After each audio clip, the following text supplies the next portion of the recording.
Hey guys, Bubba here at The Bubba News. All in one word, all in one news.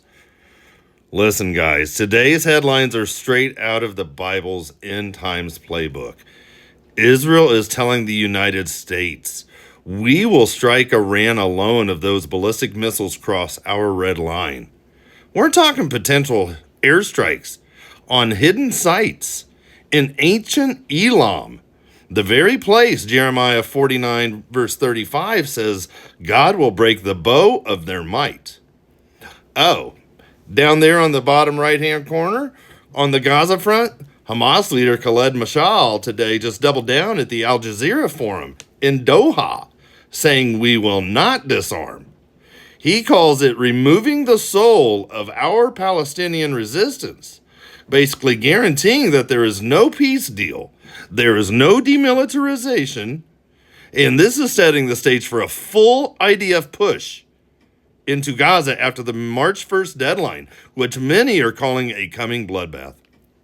These aren't just stories. These are 2,500-year-old prophecies against the Philistines in Gaza. Jeremiah 47, Amos 1, Zephaniah 2, the breaking of Elam's power, Jeremiah 49, and hints of the Psalm 83 coalition. They're starting to stir as nations are eyeing Israel. Jerusalem is becoming that burdensome stone from Zechariah 12 verse 3, and the timer is ticking fast. Guys, this is getting exciting. You should see the big smile on my face, but the king is coming. You know what? Let's dive in.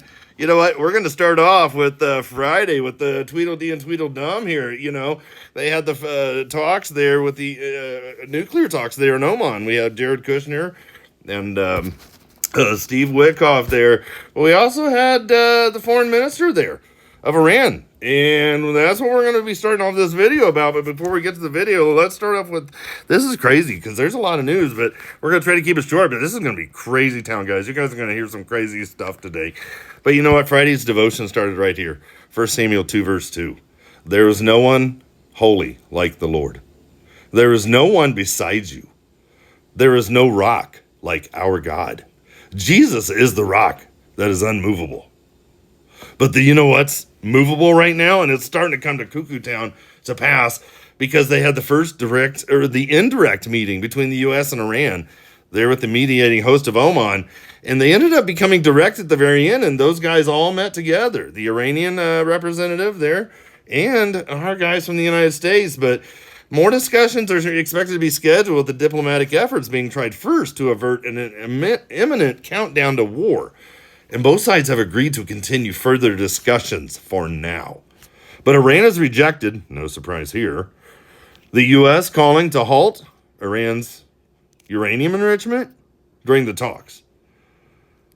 So Iran said they're willing to discuss the level of impurity of the enrichment or a regional consortium instead. But here's the roundup right here.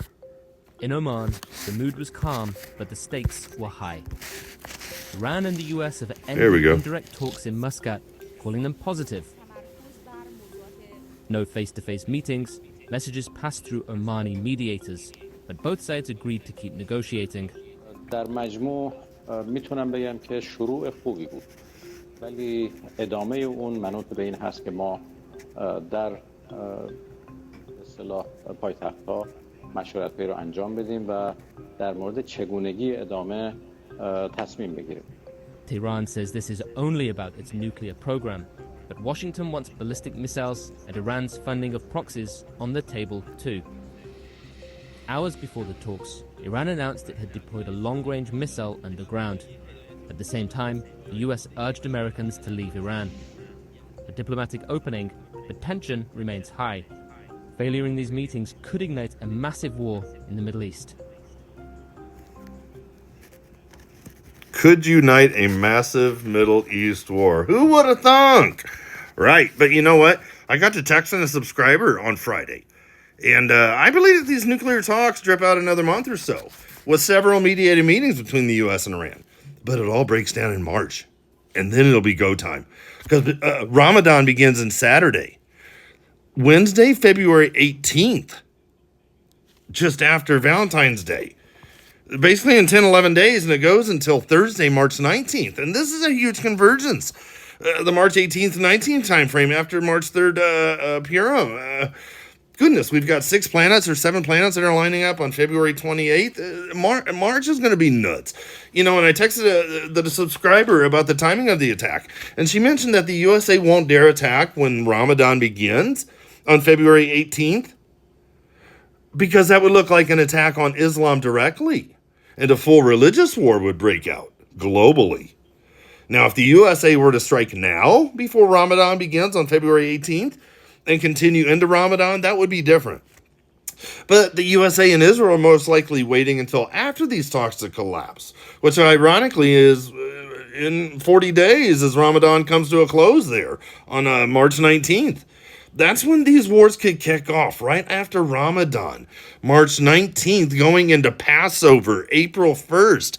And Israel has a history of some major wars, like the Yom Kippur War and some other wars on some major high holy feast days. Watch them call this Psalm 83 war that's going to kick off the Passover War.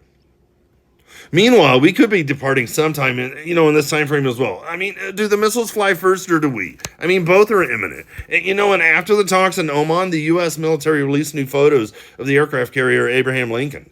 And they're operating in the waters of the Arabian Sea, just out of range of most of the Iranian and Houthi missiles that are naval killers.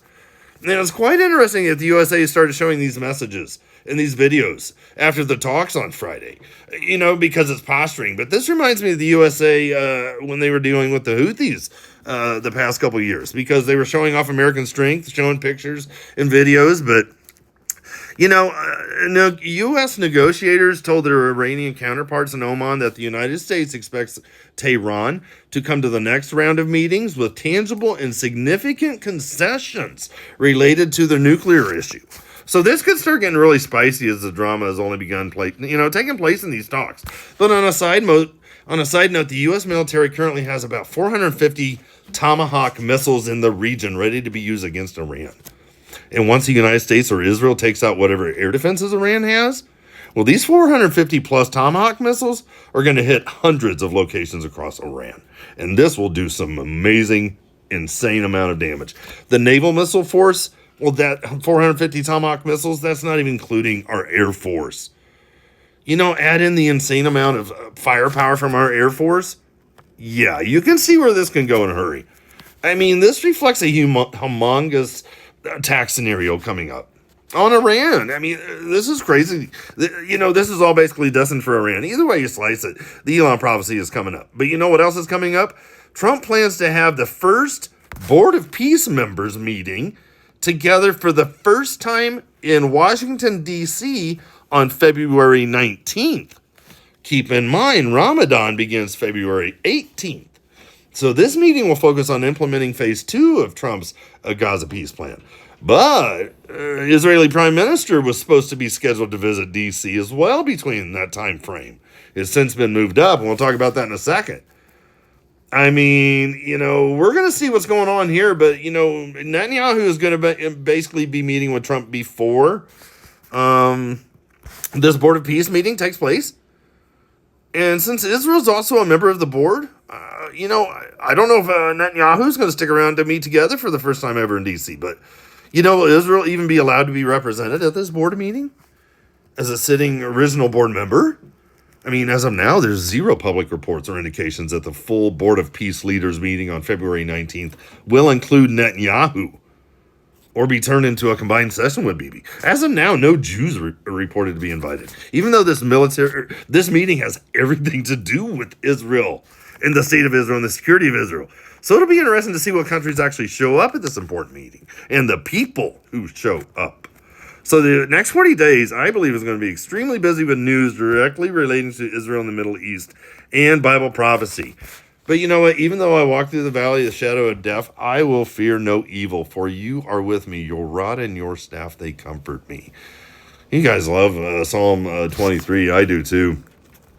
But yeah, we were just talking about Netanyahu. He's changed his thing because he was supposed to meet on February 18th to 22nd with Trump. But it's now been moved up to this Wednesday, February 11th, to discuss the ongoing negotiations with Iran. So Netanyahu specifically requested to move up and advance this meeting from the original schedule of February 18th to 22nd to February 11th to the 15th, 1 week sooner.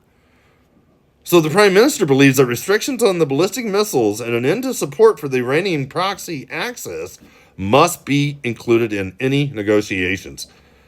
All sides are preparing for battle.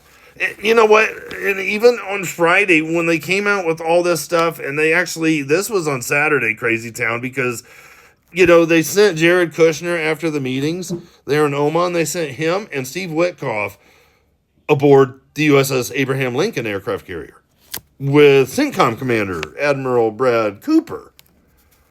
So Witkoff and Kushner got an up-close and personal view of the men and women who are protecting America near the hostile waters of Iran.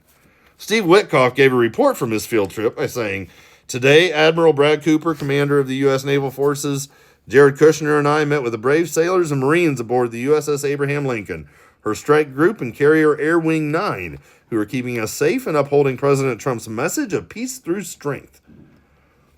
So he said he's proud to stand with the men and women who defend our interests, deter our adversaries, and show the world what American readiness to resolve looks like. On watch every day. And, they thanked the soldiers and the Marines. They observed live flight operations. They spoke with a pilot who downed the Iranian drone that approached the aircraft carrier this week.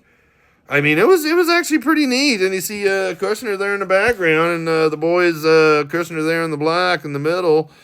They're watching everything take off, and we're going to show a video of it too, taking off. But, Iran claims that it has new equipment that will force the enemy to retreat. Talking about Israel, talking about the United States. No specifics, no proof, but just the usual. But Iran seems to announce a game-changing weapon every few months. But keep in mind, has Iran changed the game? Not yet. But Iran does have some big surprises for the United States Aircraft Carrier Strike Group, once the signal has been given. But before that, here's the video of Witkoff and Kushner on the aircraft carrier Lincoln. And they're physically and visibly showing their presence with the Abraham Lincoln Carrier Strike Group. And this was not just symbolism, this was signaling. Because this is diplomacy. Before we get there to the video, as I keep going because I get so excited, backed by visible force posture. There we go. And this deterrence message is publicly being sent to Iran. Basically seeing Witkoff and Kushner on the USS Lincoln aircraft carrier. This is a heavy optics move. And since these two men represent the USA in the Iranian nuclear talks, that began on Friday. This is power, politics, and symbolism, all rolled up into one.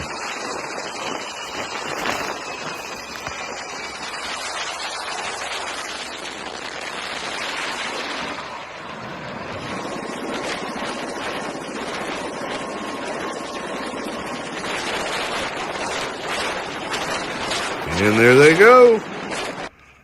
Back to land. But why is Prime Minister meeting, Netanyahu meeting with Trump this Wednesday, 1 week earlier than planned? In a statement, Jerusalem said that the Iran and U.S. negotiation must include Iran's ballistic missile program and the cessation of Iranian support for its proxy terrorist groupies all across the Middle East. Why? Well, there's major concern in Israel that President Trump is going to backtrack on the points that he agreed to with Israel before the start of the talks with Iran. So Israel has a fear, and rightly so, that a short-term quote-unquote deal with Iran, it won't address the key issues at hand, which are the nuclear program, the ballistic missile program, and how far they can go, all of their proxies that are Islamic in nature. All three, not just one, all three issues are at hand. This is why Netanyahu's visit to the White House has been changed at the last minute. Every day we can literally feel the tensions continue to rise between Israel and Iran. And how close are we to the boiling point? Well, we're currently at 211 degrees Fahrenheit or 99.5 degrees Celsius. It's that close. But check it out. Remember how I was talking about the Tomahawk cruise missiles? Well, this report came out Saturday as well, and this is an insane in the membrane. From those of you in the 80s and 90s, remember exactly that phraseology. insane in the membrane kind of firepower, getting ready to attack Iran. Because the latest reports suggest that the United States forces in the Middle East are now equipped with up to 1,500 Tomahawk missiles. 1,500. That's a significant report. Because if that's true, it underscores the enormous scale of the U.S. strike capabilities in the region. Keep in mind, this still doesn't even include what the U.S. Air Force has in store.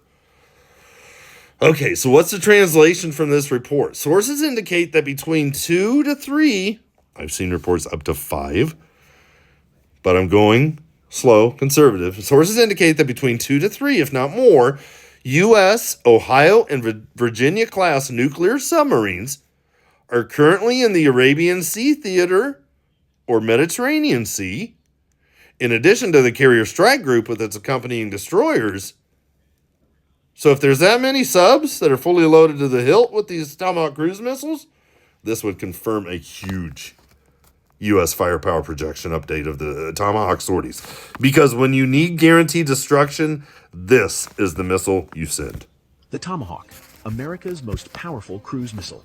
It doesn't just strike targets, it hunts them.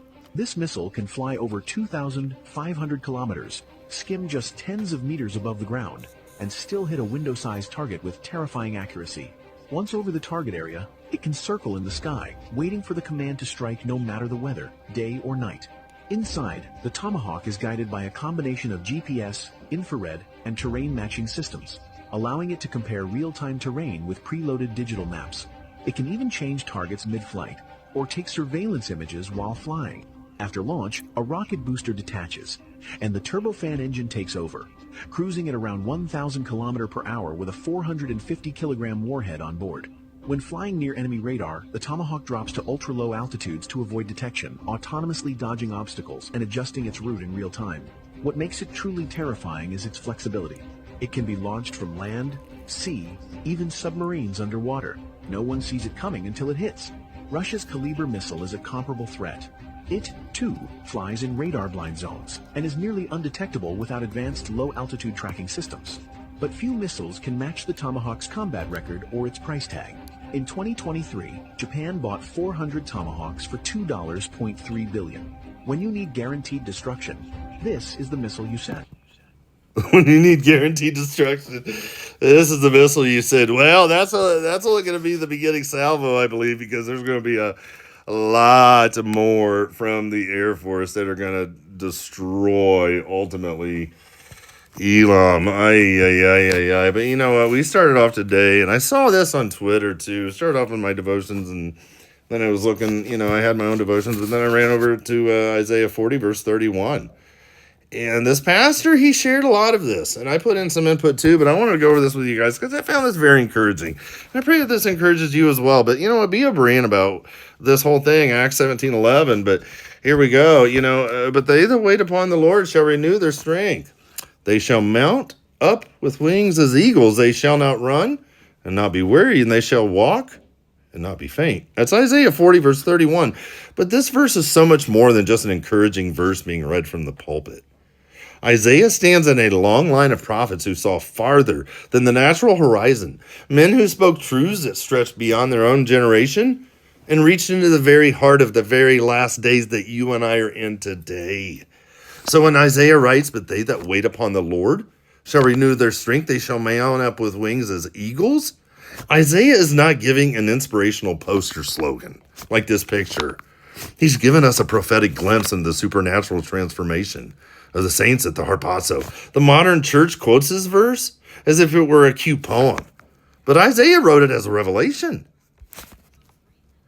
Isaiah was not merely talking about emotional revival. He was describing the very moment when mortality puts on immortality and the saints take flight in a speed that defies natural law. The phrase mount up with wings as eagles is not symbolic of slow spiritual progress. It is descriptive of sudden elevation, rapid ascent, and divine propulsion upward. The eagle does not crawl. The eagle does not flap about in confusion. The eagle rises. The eagle soars. The eagle lifts with a swiftness unmatched in the natural world. Isaiah chose this image because the Holy Spirit wanted a picture that would not be mistaken. The saints will rise from the earth with the swiftness of an eagle's wings, upward flight, when the trumpet sounds. Paul reveals the mechanics of that moment when he writes, in a moment, in the twinkling of an eye, the dead shall be raised incorruptible, and we shall be changed. 1 Corinthians 15:52. Isaiah gives us the imagery, and Paul gives us the explanation. Isaiah was writing to a discouraged people, a weary people, a people worn down by oppression and weighed down by their own failures. That sounds like today's world. Literally. Isaiah could not describe the mechanics because the revelation, the mystery, would be entrusted to Paul, but Isaiah described the sensation. He described the moment. He described the experience. The saints will rise as eagles, not as crawling insects, but as soaring creatures of heaven. But what about the waiting that precedes the flight? Isaiah connects the ascent to a period of waiting. Sounds just like today, 2026, where we are right now. They that wait upon the Lord shall renew their strength, Isaiah 40:31. This waiting is not passive resignation. It is expectant vigilance. It's the blessed hope that's dressed up in spiritual armor, anxiously awaiting glorification. This is so cool. It's the readiness of a bride listening for her bridegroom's call. The world mocks those of us waiting as stagnation, but Scripture elevates it as obedience. Paul builds upon this theme when he says, and to wait for his Son from heaven in 1 Thessalonians 1:10. Waiting is the posture of faith. It is the heart tuned upward. It is the Holy Spirit indwelling us that has perfectly tuned us to the trumpet's transforming frequency. The eagle's flight is not for those who ignore the Lord's return, but for those who long for it. Maranatha. I saw that and I wanted to add a little bit to it, but guys, I thought it was so encouraging by that. But man, you know what's not encouraging is this guy, Khaled Mashal. He admitted it again today. He said Hamas rejects any Gaza demilitarization. He said disarming in Gaza would leave the people unarmed to defend themselves against Israel. This is another attempt to mislead the world while clinging to terror and jihad. So today, at day 2 of the Jazeera Forum in Doha, Qatar, the senior Hamas leader, Khaled Mashal, said Hamas will not disarm. Full disarmament is unacceptable, and it is equivalent to removing the soul from the heart of the Palestinian resistance. But since Hamas has fully rejected President Trump's 20-point plan and rules out any new disarmament in Gaza, well, guess what, guys? Expect to see the IDF begin a new operation in Gaza after the March 1st deadline with Hamas. But this time, since there are no hostages in the way to hold back Israel anymore, well, it will become a bloodbath. I mean, a bloodbath is indeed coming up. The 2,500-year-old prophecies are here and ready. So what's the time for fulfillment? Right around the corner. Literally. March time frame is what I'm talking. April. Jeremiah 47 verse 4, the day that is coming to destroy all the Philistines. For the Lord is going to destroy the Philistines. Amos 1 verse 8, the remnant of the Philistines will perish. Ezekiel 25 verse 16 says that God will destroy the remnant of the Mediterranean seacoast, referring to the Philistine people. Zephaniah 2 verse 5 says, the word of the Lord is against you, O Canaan, land of the Philistines, and I will destroy you, so that there will be no inhabitant. I'm not, guys, the bloodbath wording, seriously. I mean, I know that all eyes are on Iran and the Elam prophecy of Jeremiah 49 to kick off any time. But I personally believe that something's coming. And it's going to happen when Israel goes in after those living in the refugee tent conditions in Gaza to destroy Hamas. As being part of not only the Philistia that's mentioned in the Psalm 83, 6 through 8, but in Psalm 83, verse 6, the tents of Edom are the first mention.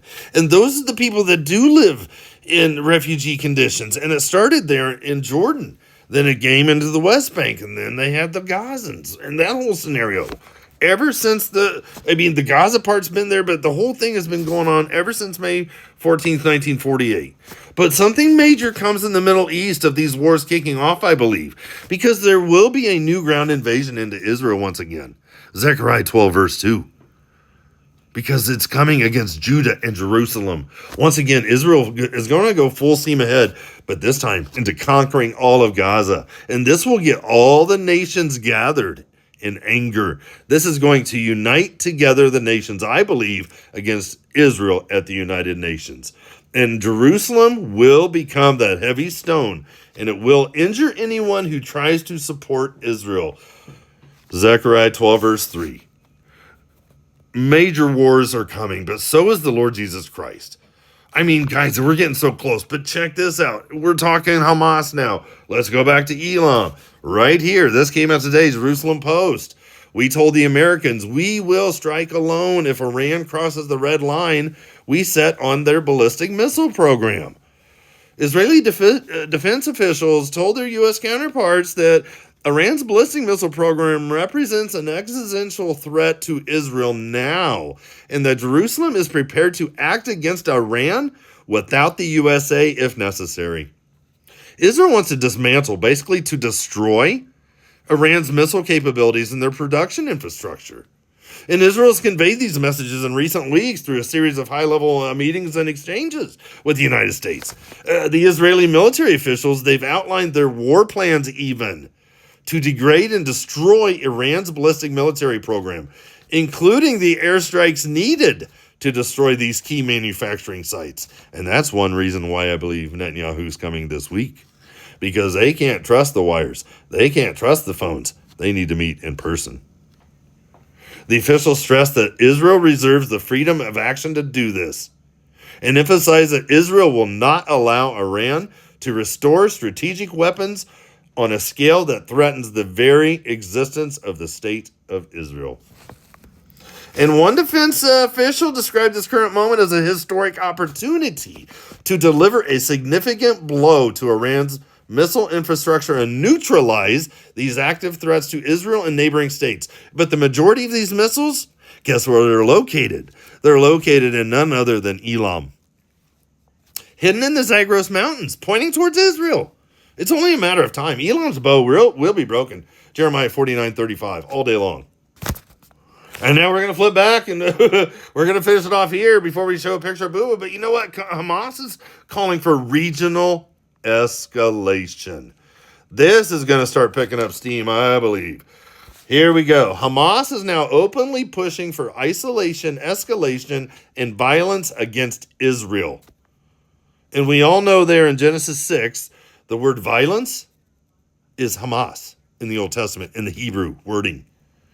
Well, Hamas is urging Palestinians to, listen to this, quote unquote, intensify the confrontation against Israelis in Jerusalem, Judea, and Samaria, which is the entire West Bank, and demands that all Arab and Muslim countries cut diplomatic ties with Israel. Okay, here we're getting ready to go into nutty Professor Town again.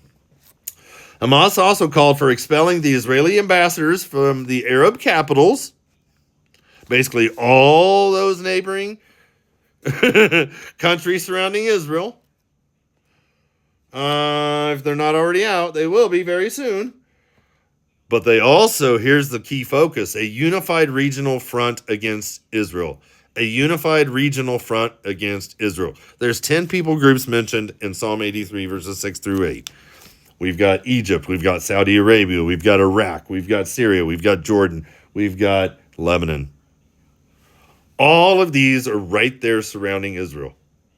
And they also are calling for increased confrontation by all available means. And this comes after Israel's Security Cabinet approved measures to expand Israeli authority in biblical Judea and Samaria and to ease the restrictions on Jewish land purchases. So this is ticking off everyone in the Arab world, including the Palestinians and now the Hamas people and now these Gazans. But just seeing the verbiage of this wording being used, a unified regional front against Israel, points to how close we are to seeing the Psalm 83 confrontation coming. This is a prophecy with a timer attached, and it is counting down until the time when something will ignite it. I don't know what's going to ignite it, guys. I'd love to hear your comments in the comment section below, or even here right now in the premiere live stream. I told everybody, or I told everybody I was going to premiere a video tonight, so here we are. Yeah, that was tonight at 10:05 p.m. But yeah, is Israel going to strike alone? Hamas won't disarm. The bloodbath is ahead. I personally believe something's going to come, and something's going to kick off. And as we head into... nothing right now, I don't believe. We're all going to be all this rhetoric is going to continue to go back and forth until the March time frame. After March 1st, it is going to get nutty, Professor Town. And I believe that something could kick off sometime when the end of Ramadan between March 19th and Passover, which is April 1st. And I find it really cool, too, how... We'll get into that later, but how all the calendars are all uniting and stuff with that kind of deal. But it's really neat. And it's just showing me the convergence is there. But it's also showing me that Jesus Christ is coming so very soon. Because Israel, I don't know if they're going to strike alone or if the U.S. is going to help them. But Elam is going down soon. And Hamas, well, they're not going to disarm. And a bloodbath is coming. Because there will be no inhabitant left. And part of the prophecy of Psalm 83 at the very bottom, as you get down towards verses 15 through 18, it talks about that the people groupings will be destroyed. And those people groupings have never been destroyed yet, but that day is coming. Guys, this is Crazy Town. Speaking of Crazy Town, I needed to have something that wasn't so Crazy Town, so we had to get more pictures of the boo-boo. So there she is. But yeah, she's a little handful. Yeah, those teeth are sharp, and we got her all kinds of little nubs and little nylabones, kind of things like that. We got her little pink... oh my goodness, guys. I ordered a small-sized... what do you call that? The collar, duh. But I had to reorder an extra small. She's that tiny. But, yeah, so that's what's going on with Boo Boo. I told her she's going to want to make some cameos. But, you know what? Thank you guys so much for being here. Thank you guys so much for watching. Thank you so much for your prayers. Please let me know how I can pray for you. Please reach out to me. All my information is in the description box below. Feel free to text me. I need to get a P.O. box set up. Oh, man. Yeah, we'll do that soon, too. But you know what? I'm going to be... taking the next couple of days off, so we're going to be doing a lot more videos, I believe, coming up, and but I've got some other surprises coming up too, but thank you guys so much for being here. I will see you here, there, in the air until I see you again next time. Will Israel strike alone? The Hamas won't disarm, and the bloodbath is definitely ahead, but until then, I'll see you here, there, in the air. Maranatha, Jesus Christ is coming so very soon.